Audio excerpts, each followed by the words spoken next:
Hey guys, hello and welcome to the daily world news commentary. And here is a new way that I'm planning to do this.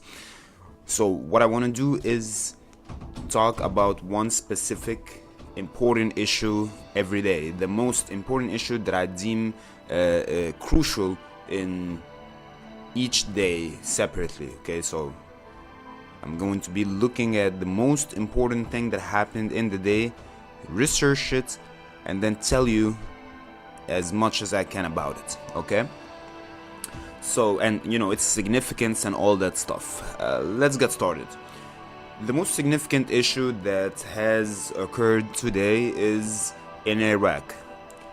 We go into here, Iraq, where a Shia cleric, a populist Shia cleric who used to be one of the major opposers to US's presence in Iraq, has won huge in the Iraqi parliamentary elections. Okay, so this guy, his name is Muqtada Al Sadr. Okay, now this guy, he himself did not enter the elections, but he has a political bloc that is composed of a variety of political parties from across the political spectrum. You got Shias, you got leftists, you got communists, you got secular political parties, all joined this bloc and they won big. So let's talk a little bit about Muqtada Al Sadr. Who the hell is this guy, and why is his victory so important, and what does it mean for the Iraqi people and for the Middle East in general? Let's find out. So this guy is the leader of that's a city that's named after his family in Iraq. It's a big neighborhood in Baghdad. He descends from a family of Shiite clerics who established what is known as the Sadr movement. Okay, so he himself is the grandson of he's the son of the founder of this national movement. It started in the 1990s when his family was fighting against Saddam Hussein. Saddam Hussein was a dictator who wanted Sunnis, the minority, to remain in full control, exclusive control of the political scene. Right, and of course he himself should be at the head of the Sunnis who are in control, but he definitely opposed any Shia or any Kurds having control over what is happening in Iraq. So his family emerged as one of the main factions that are fighting against Saddam Hussein. His revolt, or his family's revolt, got crushed pretty violently by Saddam eventually.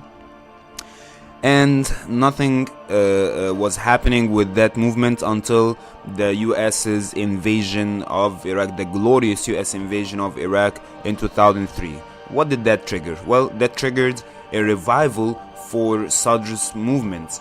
And at that point, he was the leader of the movement, and he was ready to take up arms against the US. He formed a militia group called Al Mahdi's army, and that army fought the US very aggressively in 2003 and 2004. Okay, he recruited the new militia from Shia mosques, young people, young disenchanted people who are unemployed and who would be willing to fight for a cause. And so in 2004 he clashed with the US and seized some cities from them, but then he made a ceasefire, and later he went on to fight them again.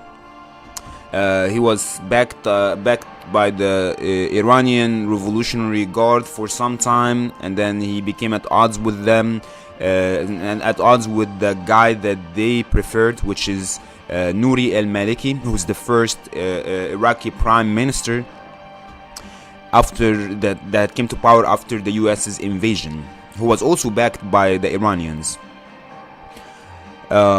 So he became at odds with him, and between 2004 and 2007, Muqtada Al Sadr was accused of running death squads targeting Sunni civilians. Some reports talk about factions within his army, his Mahdi army, that were heavily involved in major sectarian violence that have occurred in 2006 and 2007.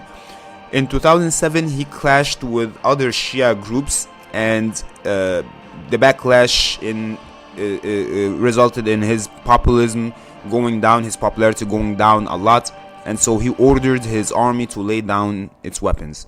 Still, some rogue elements from within his army refused to lay down weapons and continued to fight on his own, while some of his top commanders started splitting from him because they had other funds and had other agendas, other funding sources and other agenda. Some of it served the US, some of it served the Iranians, and some of it served other factions. And he himself decided then to shift in 2008. He used to be clashing with the Iraqi government, but Iran brokered a peace deal between him and the Iraqi government, and eventually he moved towards social services, reconstructing neighborhoods, organizing soccer matches, and collecting trash, among many other things. Later he moved into politics in the traditional sense we know, except that he was never actually in the elections. He would be pushing his proxies to enter the elections, but not himself, as he probably wanted to remain the leader of Al Sadr movement, and not some politician who is accountable to the Iraqi people, right? In 2013, he dismantled his Mahdi army, and that was a shocking move for everyone who was wondering what the hell happened. Why would he give up arms in such an easy manner? But later, when ISIS appeared in Mosul, which is the second largest Iraqi city, he took up arms again, but he changed the name of his Mahdi army, which have been always associated with fighting the US forces in Iraq. Now he shifted it, or changed its name to the Peace Corps, the Peace Brigades, or the Peace Companies, and that's how their symbol looks like, right? So that Peace Brigade was intended to fight ISIS, and we can see here these are all the Iraqi militias, or the important militias that are on the Iraqi scene, and we see Al Mahdi army right here, formed in 2013 and later shifting to be the Peace Brigades. And the thing is, he was fighting towards the end of ISIS, towards like the moment that ISIS was basically going down.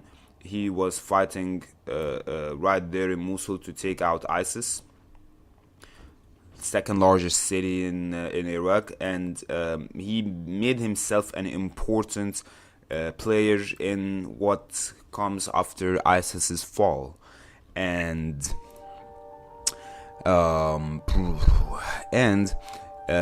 he, at that time, the US was very keen on providing the Kurdish militias with enough resources to fight ISIS, and he threatened that he would attack the US forces if the House of Representatives passes a bill authorizing direct aid to the Kurdish militias in Iraq.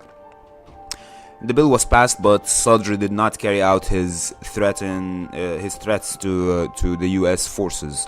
But it showed you how at odd he is with the U.S.'s agenda in Iraq. Anyway, since then he maintained influence and participated in reconciliations between various Shia militias. He helped kick out ISIS, as we said, from Mosul later, and now he's back strongly on the political scene. The Gulf countries are fine with Muqtada Al Sadr, as he represents a balanced and reasonable option among the ones that exist on the political scene. and though they would have preferred a Sunni leader or Sunni-oriented leader, but they're fine with Sadr, as it seems. His militia manpower has been estimated to be somewhere around, at 2014, it was somewhere around 10,000 to 50,000 manpower. He relies on recruiting young men in Shia mosques, as we said, and talks a lot about populist points such as ending foreign influence, ending US presence in Iraq, that kind of stuff. And his financing comes from Iran previously, not anymore, but a lot of his weapons came from Iran originally, and now he does it through illegal activities such as weapons trafficking and kidnapping. So he won the biggest in the parliamentary elections, 54 seats. Some experts consider it a blow to the Iranian influence over Iraq, and that's where the significance of Sadr's win comes from, especially that the current Iraqi prime minister, who is America's favorite man in Iraq, is aligning with Muqtada Al Sadr himself. He's also expected to be resistant to any foreign influence, so not just the Iranian one, which in Iran's eyes is a good thing because it also means that he would keep the US out of Iraq. His political bloc is described as leftist, communist, secularist. He got a wide variety in his political bloc, which is what got it so much support from across the political spectrum of the voters. So in my opinion, Sadr's ascension to power will continue to happen, and this has a positive effect on the Iraqi political process as it becomes an inclusive political philosophy that proves itself to be a winning strategy, which signals the wariness of the Iraqi people with sectarian and political divisions as it stands right now. That's it for today, keeping it short and sweet, keeping it focused on the most important event, one single most important event of the day. Please tune in tomorrow and check out what we will be talking about tomorrow. And guys, have an awesome day, enjoy your weekend, and peace out.